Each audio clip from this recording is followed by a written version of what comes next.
थोड़ा आगे ले जाइए, यहाँ शोर है।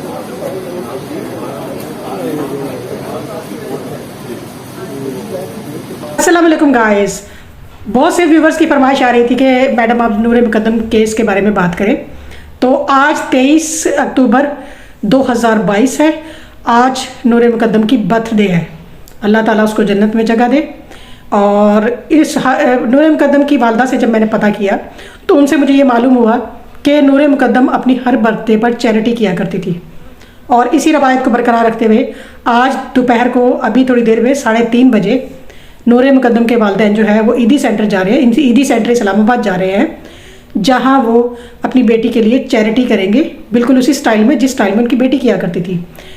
यतीम बच्चों के कपड़े, जूते, बैग्स, इस तरह की चीज़ें वो जो है उनको इस तरह की चीज़ें उनको देंगे।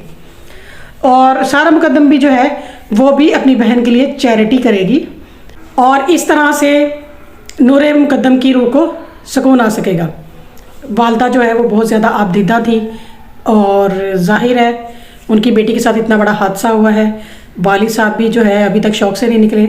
और 26 अक्टूबर को जो है वो नूरे मुकद्दम केस की हेयरिंग है और इंशाल्लाह 2-4 हेयरिंग में बहुत ही जल्दी ये केस निपट जाएगा, अगर कोई नया कट्टा नहीं खुलता तो उम्मीद है कि ये 2-4 हेयरिंग्स में केस निपट जाएगा।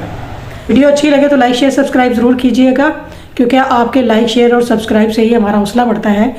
Thank you. अल्लाह हाफिज़।